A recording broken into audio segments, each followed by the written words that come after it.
पिछली श्रृंखला में हम उद्योग पढ़ रहे थे। उद्योगों में हमने सबसे पहले सूती वस्त्र उद्योग पढ़ा, उसके बाद में लोहा इस्पात उद्योग पढ़ा। इसी क्रम में आज हम पढ़ेंगे बच्चों सीमेंट उद्योग। सीमेंट उद्योग एक ऐसा उद्योग है जो किसी भी देश की अर्थव्यवस्था को मजबूत करता है। अर्थव्यवस्था के साथ साथ नगरीकरण में इसका बहुत बड़ा योगदान होता है, क्योंकि सीमेंट जो होती है वो सीमेंट ही औद्योगिक क्षेत्र, चाहे किसी भी बड़ी बिल्डिंग या किसी भी मजबूत चीज को बनाने में सीमेंट का पूरा योगदान होता है। इसलिए सीमेंट जो है वो वर्तमान नगरीकरण या वर्तमान देश के मजबूत करने का एक आधार है। सीमेंट जो होता है वो आधारभूत उद्योग होता है। अब यहां से शुरुआत करें कि आधारभूत उद्योग क्या होता है। बच्चों, आधारभूत उद्योग उस उद्योग को बोलते हैं जिसमें किसी अन्य उद्योग की सामग्रियों को लेकर के किसी उद्योग का कच्चा माल बनाया जाता है। जैसे मैंने आपको पहले बताया था, अपन बात कर रहे थे लोहा आइसक की। लोहा आइसक के अंतर्गत जो लोहा था उस लोहे को लेकर के लोहा इस्पात बनाया गया।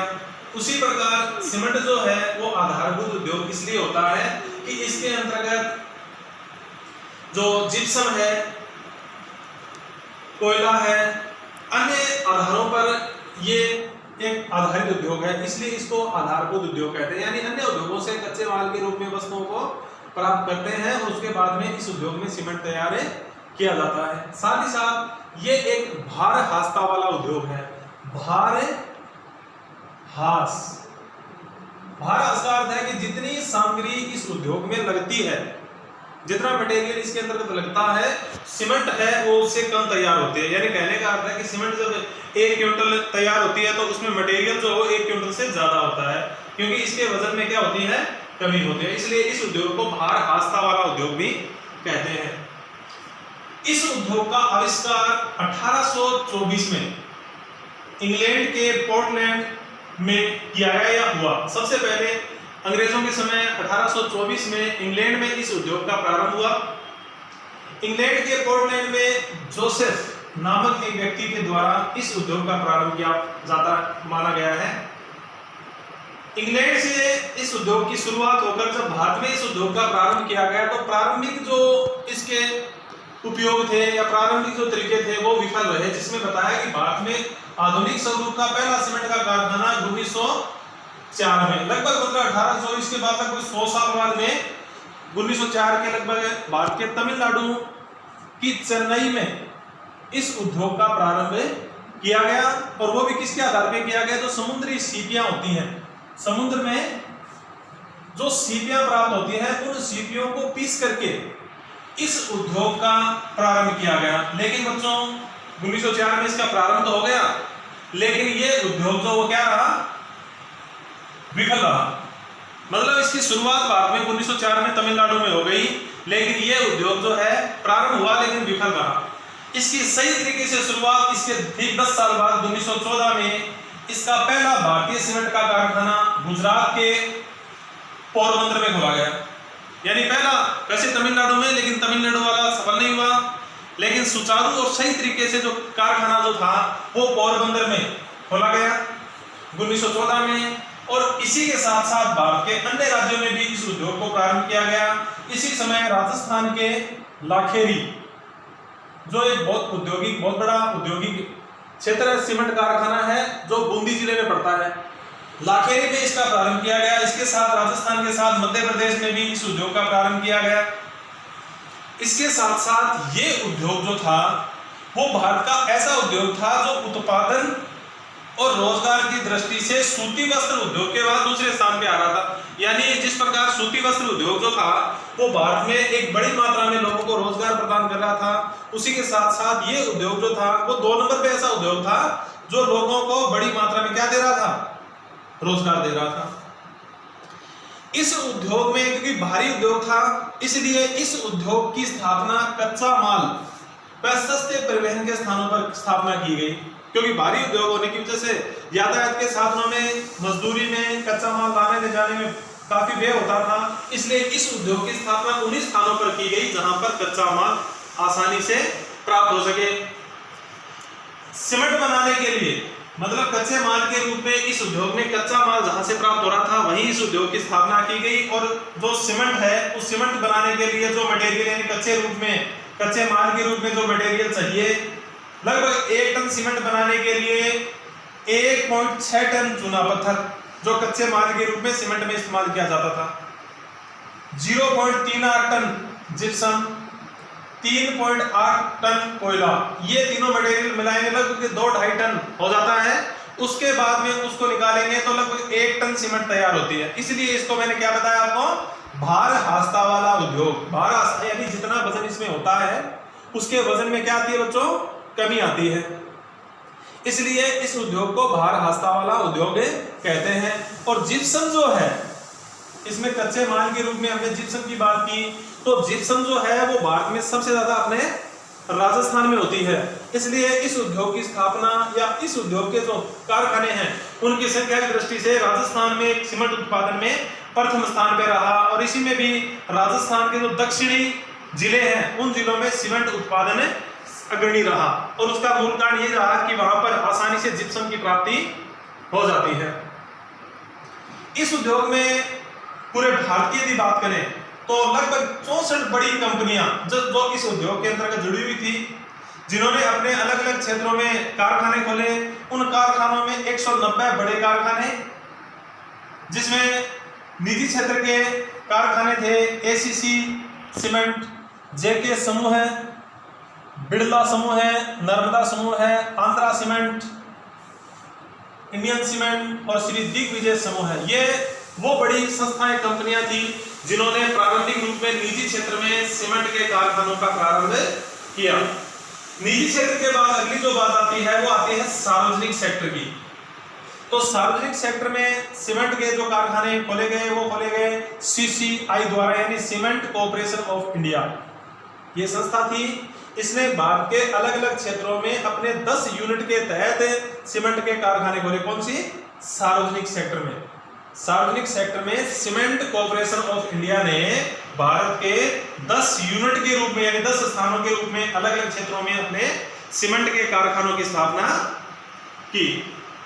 अब अपन बात करते हैं, ये तो पूरा रहा सीमेंट का अलग अलग सार्वजनिक और निजी क्षेत्र में क्या क्या क्षेत्र रहा, किन समूहों के द्वारा सीमेंट का उत्पादन किया जाता है।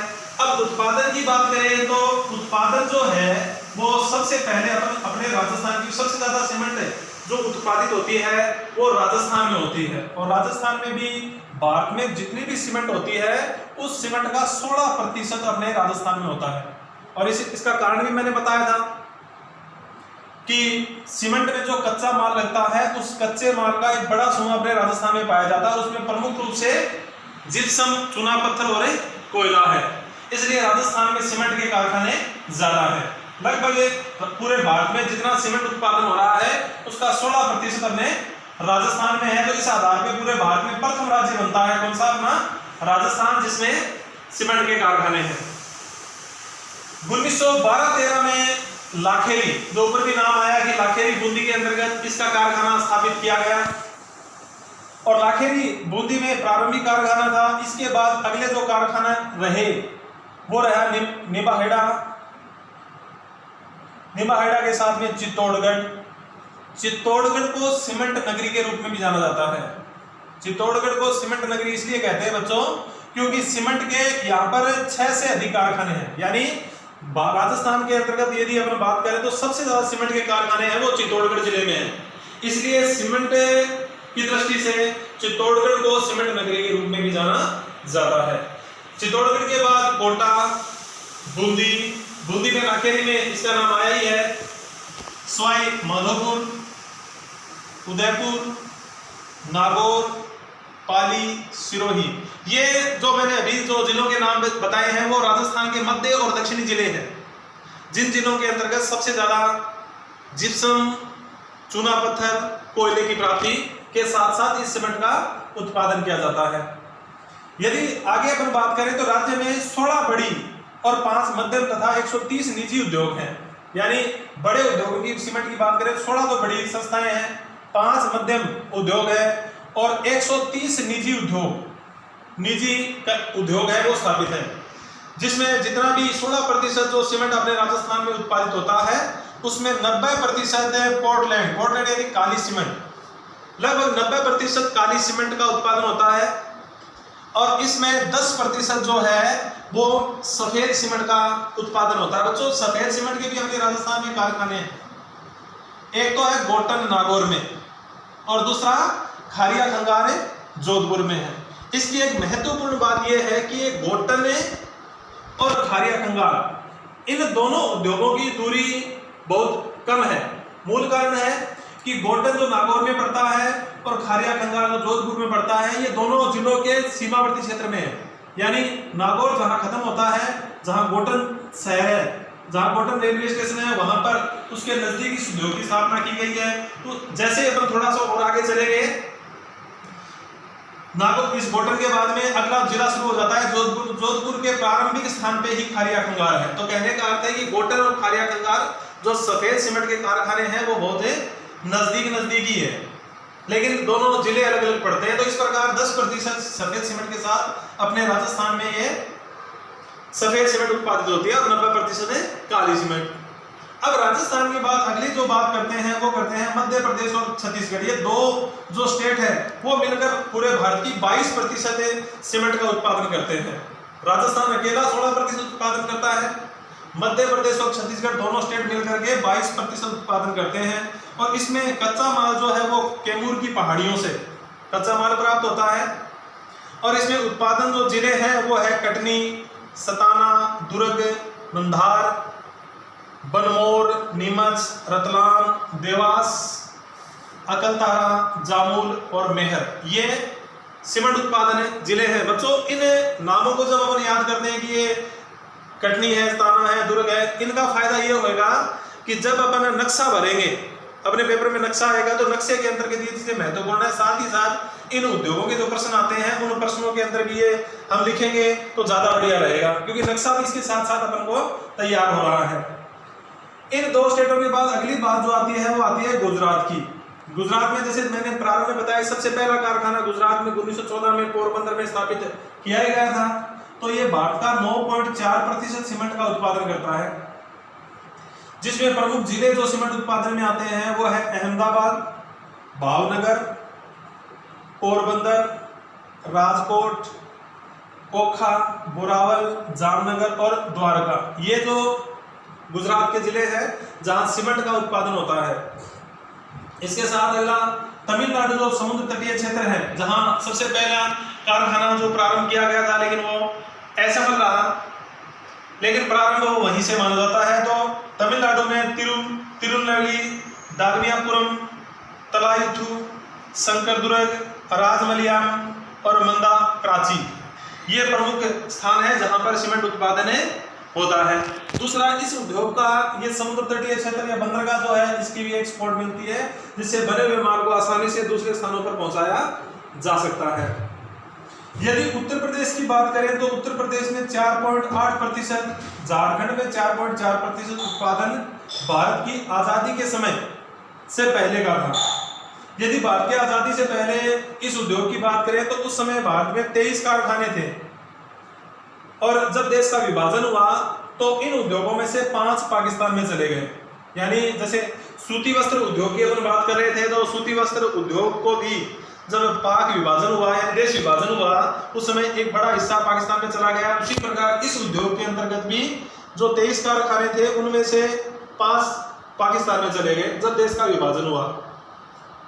यदि इस उद्योग की वर्तमान की बात की जाए तो वर्तमान में इस उद्योग के 124 बड़े और 300 छोटे कारखाने स्थापित हैं। यानी भारत के अंतर्गत यदि बात की जाए तो 124 बड़े और 300 छोटे कारखाने हैं और निजी क्षेत्र के अलग हैं, जिनसे लगभग 2250 लाख टन सीमेंट का उत्पादन होता है। इतनी बड़ी मात्रा में सीमेंट का उत्पादन होता है। साथ ही साथ भारत के अंदर सीमेंट की खपत भी बहुत ज्यादा है बच्चों, और खपत होने की वजह से अधिकतर सीमेंट उत्पादन जो है उसकी खपत भारत में हो जाती है। लेकिन जितनी सीमेंट बचती है, खपत होने के बाद जो सीमेंट बचती है उसको दुनिया के अलग अलग देशों में हम निर्यात करते हैं। उनमें प्रमुख रूप से एक तो पूर्वी एशिया में और अफ्रीकी देशों के अंतर्गत इसको निर्यात किया जाता है।